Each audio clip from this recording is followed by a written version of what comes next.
Dennis Wrigley Ministries, a better way, unity, renewal and healing.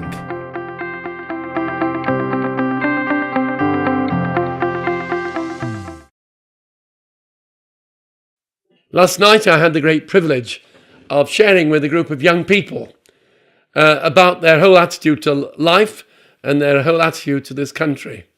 I found it a great blessing and very stimulating, but very challenging. They were very blunt. They said, look, you have saddled us with debt for when we leave university. In school, we've been taught we've got to develop our own understanding of what's right and wrong, what's good or bad. We're not given guidance. We are living in a community and a country which is sexualized, which puts all its values on sex, not on the dignity of human beings. These are young people. These are young people who enjoy music, who enjoy a night out with their friends. These are young people who recognize that something very seriously wrong has happened in our country. We've got our values all mixed up. And these are the young people who said, there is confusion. There is utter confusion. And therefore, it doesn't really matter if you get drunk. It doesn't really matter if you're high on drugs. It doesn't really matter if you sleep around. There are no consequences. And the values which have been presented have fundamentally been a lie. And these young people recognize it. Oh, they're grateful for our educational system. Oh, they're grateful for our inheritance as a nation. But they recognize more clearly than most that something has gone wrong.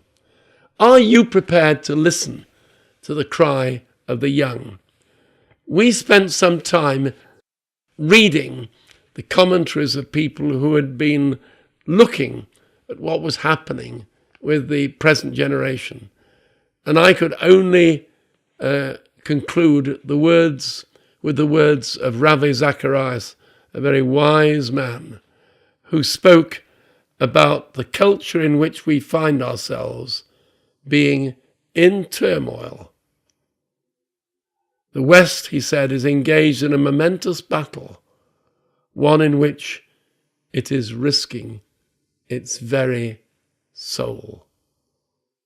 Not only are our young people in financial debt, not only do they feel neglected because they're not in work, they're not in employment, that is, they're not in training, they're labelled NEETs, 1 million of them.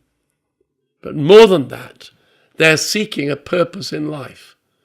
And they've been told there is no purpose in life. And they're seeking a value which will mould their attitudes. And they're told there are no values. Invent them for yourself. And so we find a commentator like Clifford Longley, and I have his words before me, saying that Western civilization, not just Britain, quote, now suffers from a strong sense of moral and spiritual exhaustion. He continued, having constructed a society originally of unprecedented sophistication, convenience and prosperity, no one can remember what it was for. I think he's got it right.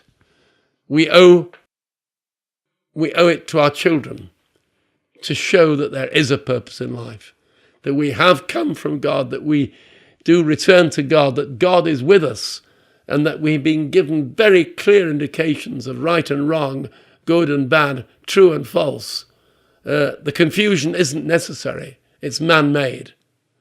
And therefore, we are speaking increasingly in the Maranatha community with the young. And they're a massive blessing to me personally and to my colleagues. I would like you to be blessed in the same way.